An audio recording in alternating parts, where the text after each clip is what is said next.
तो हम यहाँ पे 5 का 6 करने वाले हैं 5.6। मैं आपको डायरेक्ट बता सकता हूँ ये फॉर्मूला सवाल में चीज़ें गिवन है, इसमें डालना, आंसर खत्म हो गया। ठीक है, सवाल सॉल्व हो गया, खत्म।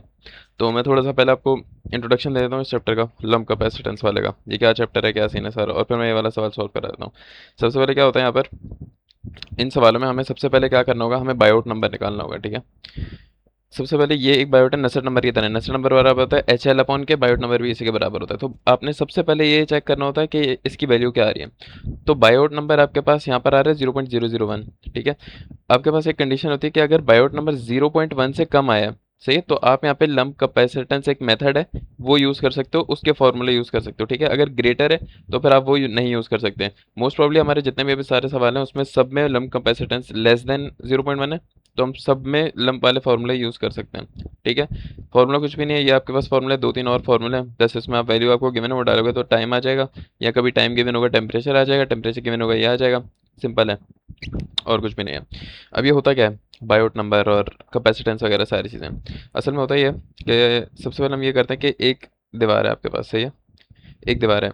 अब इस दीवार की आपके पास एक इनर सरफेस है, लेट्स से कि एक मोटी दीवार है, मैं इसकी एक सरफेस की बात कर रहा हूँ, सही है। लेट्स से मेरे पास दीवार है, तो ये दीवार यूं है, इसकी ये इनर सरफेस है, ये इसकी आउटर सरफेस है, और यहाँ पे टी इन्फिनिटी है। तो यहाँ पे दो चीज़ें हो रही है, कंडक्शन हो रही है और एक कन्वेक्शन हो रही है। ठीक है, यहाँ पे कंडक्शन हो रही है, यहाँ पे कन्वेक्शन हो रही है। तो हमारे पास जो सरफेसेस आएंगी वो क्या क्या आ जाएंगी, एक हमारे पास आ जाएगी टी इन्फिनिटी, एक हमारे पास आएगी ये वाली टी टू सरफेस, और एक हमारी आ जाएगी इंटरनल सरफेस दीवार की, जो कि टी वन आ जाएगी।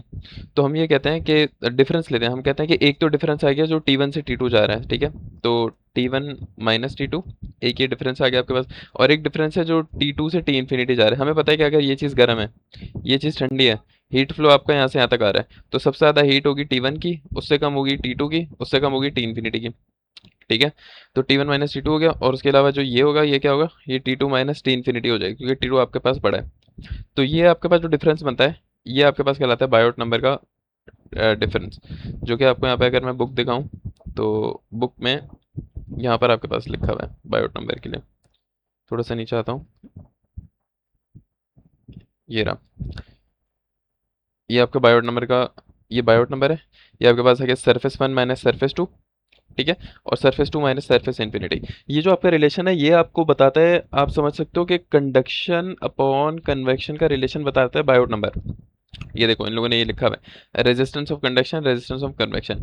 ठीक है, ये आपके पास बायोट नंबर होता है। अब हम बायोट नंबर करते क्या है, बायोट नंबर हम 0.1 क्यों लेते हैं, 0.1 क्यों लेते हैं, क्योंकि ये एक चीज़ बता रहा है कि लेट्स सपोज कि यहाँ पर एक बॉल है, लोहे की बॉल है, और ये फुल गर्म है। गर्म होने के लिए मैं इसमें एक ऑरेंज कलर का निशान बना देता हूँ, सही है। ये फुल टाइम गर्म हो रही है मेरे पास बॉल। ठीक है, ये क्या हो गया, और क्या है कि यहाँ पर हमने इसको एक फ्री स्ट्रीम में रखा है, एयर स्ट्रीम में, ये करके टी इन्फिनिटी में, ये एयर की स्ट्रीम है टी इन्फिनिटी। तो ज़ाहिर है हीट जो ट्रांसफ़र करेगी वो आपकी बॉल में से, ये जो आपकी बॉल है बॉल में से जाएगी ये फ्री स्ट्रीम की तरफ। अब होगा क्या कि आपके पास बॉल के अंदर कंडक्शन होगी, बॉल के अंदर ही अंदर कंडक्शन होगी जो बॉल के अंदर से बाहर तक आएगी आएगी, और बाहर से जो फिर स्ट्रीम में आएगी वो आपकी कन्वेक्शन कहलाएगी। तो ये जो आपका डिफरेंस होगा कंडक्शन और कन्वेक्शन का, इसे बायोट नंबर कहते हैं। ठीक है, अब इसको हम 0.1 से कंपेयर इसलिए करते हैं ताकि क्या होता है कि आपका जो कंडक्शन है वो 10 टाइम छोटी हो जाती है कन्वेक्शन से। इसका मतलब ये है कि जो आपकी सरफेस है ना, रेजिस्टेंस, ये याद रखना, ये resistance in conduction, resistance convection है। जो आपका मटेरियल है, लेट्स से कि बॉल का, आपकी मैंने एक छोटा सा पार्ट लिया है बॉल का, ये वाला पार्ट मैंने ले लिया, इसको अगर मैं जूम इन करूँ, ठीक है, तो इसके अंदर क्या हो रहा है कि इसके अंदर हीट थी, और इसके अंदर जो कंडक्शन हो रही है लेट्स से यहाँ पे 1 हो रही है, 1 है इसकी रेजिस्टेंस कितनी है, 1। और जो बाहर आपकी सरफेस है, बाहर की रेजिस्टेंस है 10। तो इसका मतलब ये है कि बाहर की हवा स्लोली स्लोली, बहुत ज़्यादा रेजिस्टेंस है तो हीट ट्रांसफ़र कम करेगा, जितनी ज़्यादा रेजिस्टेंस है उतना हीट ट्रांसफ़र कम होगा, लेकिन अंदर हीट ट्रांसफ़र बहुत स्पीड से हो जाएगा। तो आपकी जो बॉल है उसमें, उसके सेंटर से लेकर बॉल की सरफेस तक हीट ट्रांसफ़र स्पीड में होगा। इसका मतलब हवा जितनी, जैसी अपनी थोड़ी सी हीट यहाँ से हवा अपने साथ लेके जाएगी, ठीक है, जैसे ही यहाँ से जगह खाली होगी अब वैसे ही वहाँ से भर जाएगा यहाँ पे। तो आपकी बॉल एक स्टेडी स्टेट की तरह काम करेगी, और आपकी बॉल एक हीट से भर जाएगी। मतलब भले आपकी हवा यहाँ से बॉल में से थोड़ी सी हीट लेकर जा रही है अपने साथ, उसके बावजूद भी आपकी जो बॉल है उसका सेंटर और उसकी सरफेस पे हीट ट्रांसफर इतनी ज़्यादा स्पीड से हो रहा है comparatively to the to the air stream, जो कि एयर स्ट्रीम चल रही है, इतनी स्पीड से होगा हीट ट्रांसफर कि आपकी बॉल एक यूनिफॉर्म हीट ट्रांसफ़र बन सकती है, ठीक है? तो उससे क्या होगा, जो आपकी कंडक्शन है वो बहुत छोटी हो जाएगी, कंडक्टिव रेजिस्टेंस, ठीक है, क्योंकि रेजिस्टेंस कम होगी, हीट ट्रांसफर स्पीड में होगा। और जो आपकी बाहर कन्वेक्शन की जो रेजिस्टेंस है वो बहुत ज़्यादा हो जाएगी, और तो जो डिनोमिनेटर है वो बड़ा हो जाएगा। तो जब न्यूमिनेटर छोटा डिनोमिनेटर बड़ा, तो आपका आंसर आता है 0.000 समथिंग में, ठीक है? तो जब ये केस आएगा तब आप बायोट नंबर यूज़ कर सकते हो। और इसमें हम क्या करेंगे, इसमें फिर हम बस ये वाले फॉर्मूला यूज़ करेंगे। ये आपका बेसिक थोड़ा सा कि इतना ज़्यादा भी मैंने गहरा कॉन्सेप्ट नहीं, बेसिक कॉन्सेप्ट ही दिया इसमें। इतना कुछ खास कॉन्सेप्ट नहीं दिया मैंने, बेसिक आपको बताया कि बायोट नंबर और लम्प कैपेसिटेंस ये काम किस तरह करता है। जैसे कि क्वेंचिंग होती है ना, इसकी यूट्यूब पे वीडियो देखना क्वेंचिंग की। इसमें क्या होता है कि आप एक लेट्स से गियर है, गियर एमडी में पढ़ते हैं ना हम। तो गियर को आपने लोहे का बनाया, अब ये ऑरेंज हुआ हुआ है फुल टाइम, सही है? तो एक आपके, और इसको क्वेंचिंग करते हैं, नीचे पानी है, हम इस ऑरेंज गियर को पकड़ के पानी में डाल देते हैं ताकि एकदम से ठंडा हो जाए। तो इसमें क्या हुआ, टाइम से रिलेटेड है। शुरू में टाइम क्या था, जब टाइम जीरो था और ये बाहर था पानी के, तो कुछ भी नहीं था। जैसे ही आपने इसको पानी में डाला, आपका टाइम शुरू हो गया, लेट से 10 सेकेंड्स हो गया आपको। 10 सेकेंड्स तक आपने इसको पानी में डाला, पानी में डालने से क्या हुआ, पानी की जो स्ट्रीम है वो टी इन्फिनिटी है, जो पानी आ रहा है यहाँ से गुजर गुजर के इस पे लग के, ठीक है? और जो आपका ये है, गियर है, इसकी टू सरफेसेस हैं, एक एक इसकी इनर सरफेस होगी, एक आउटर सरफेस होगी। लेकिन क्योंकि इनर और आउटर में रेजिस्टेंस बहुत कम होती है, कंडक्टिव कंडक्टिव रेजिस्टेंस बहुत कम होती है, तो ये बहुत स्पीड से हीट ट्रांसफर होता है अंदर, ठीक है? उसकी वजह से इसका बायोट नंबर कम आएगा, 0.1 से कम आएगा। 0.1 भी स्टैंडर्ड देखो ना, इन लोगों ने 1 नहीं रखा। 1 का स्टैंडर्ड का मतलब ये होता है कि आर कंडक्टिव बराबर हो जाए आर कन्वेक्टिव से। जो स्टैंडर्ड रखा है वो 0.1 रखा है कि यार, कम 10 टाइम तो फर्क होना चाहिए इनर और आउटर में, तब जाके आप बायोट नंबर यूज़ कर सकते हो, ठीक है? तो ये इसके थोड़े बहुत हैं, बाकी फार्मूले अगर इसके देख लें हम लोग, तो इस तरह के आपके पास फार्मूले, मेन फार्मूला आपके पास ये है बायोट नंबर का, जिसमें टाइम आ रहा है आपके पास, ये आपके बायोट नंबर का ये आपका फार्मूला है। This is not Biot number का formula, this is T minus T infinity, यहाँ से थोड़ा बहुत ड्राइव हुआ है। याद रखो, बस एक फार्मूला है सिंपल। बायोट नंबर का तो नीचे था फार्मूला जो भी हमने देखा था। तो ये फार्मूला है कि आपका जो टेम्परेचर डिफरेंस है उसका टाइम के साथ क्या रिलेशन है, ठीक है? ये आपके पास फॉर्मूला बन गया। ये आपके पास जो टी आई है, टी आई मतलब जो, जब टाइम आपका जीरो था, सही है, जब टाइम आपका जीरो जीरो था इनिशियली, आपका टेम्परेचर जो होता है उसे टी आई बोलते हैं। टी इन्फिनिटी जो आपका फ्री स्ट्रीम का टेम्परेचर है, और टी कहते हैं T at a certain time, T is at a certain time. मतलब अगर वो बोलेंगे 4 सेकंड बाद कितना टेम्परेचर है, तो आपको ये टेम्परेचर निकालना होगा। या वो बोलें कि कुछ टाइम बाद आपका टेम्परेचर जो है वो 400 हो गया था, तो वो टाइम बताएं जिस पे टेम्परेचर 400 हो गया, तो वो ये टेम्परेचर गिवन है, ठीक है? उसके कॉरस्पॉन्डिंग आपने टाइम निकालना है। तो इस तरह के इस चैप्टर के कॉन्सेप्ट हैं। यहाँ पर आ जाते हैं अपने सवाल के ऊपर हम लोग। चैप्टर 5 का पार्ट 6 करें, कह रहे हैं स्टील की बॉल है, 12 मिलीमीटर इनका डायमीटर है, और इनको हम अनील कर रहे हैं हीटिंग टू 1150 केल्विन।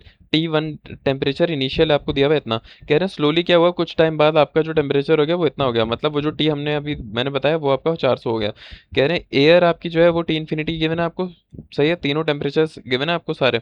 एच आपको गिवन है यहाँ पर, ठीक है? अज्यूमिंग द प्रॉपर्टीज, के आपको गिवन है, डेंसिटी आपको गिवन है, सी की वैल्यू गिवन है, आपको बस टाइम निकालना है, ठीक है? सबसे पहले आप बायोट नंबर चेक करोगे कि आप ये वाले फॉर्मूले यूज़ कर सकते हो या नहीं, जो भी हमने देखे हैं।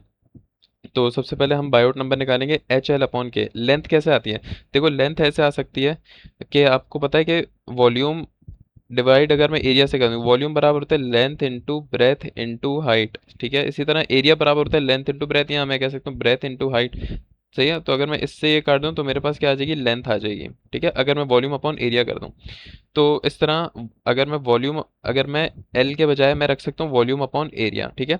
अब क्या ये है कि हमारे पास सर्कल नहीं है सिर्फ, हमारे पास स्फेयर है, 3D स्फेयर होता है ना, इस तरह का मैं कैसे बनाऊँ 3D स्फेयर, इस तरह का बॉल है पूरी। तो बॉल के लिए मैंने यहाँ पर ये नोट लिखा हुआ है, ये देखो, एक मिनट। बॉल के लिए आपके पास ये रहा। अब बॉल के लिए आपके पास वॉल्यूम ये होता है और एरिया होता है, एरिया ये होता है, ठीक है? वॉल्यूम आपके पास होता है 3/4 पाई आर क्यूब, ये वॉल्यूम हो गया। और जो एरिया है वो आपके पास होता है 4 पाई आर स्क्वायर, एक बॉल के लिए, सर्कुलर बॉल के लिए। तो अगर आप इनको काटोगे तो आपके पास बनेगा तकरीबन, वॉल्यूम डिवाइड बाय एरिया बनता है 3/4 होता है, 4/3 होता है। मैं यहाँ पे एक मिनट देख लेता हूँ क्या होता है। 4/3 होता है, 4/3 होता है। तो 4/3 है, आपने यहाँ से कटा, और आपके पास यहाँ से ये कट गया, पायर कट गया, तो आपके पास बचा r/3। तो आप इस तरह से यहाँ पर r/3 डाल सकते हो लेंथ के बजाय, ठीक है।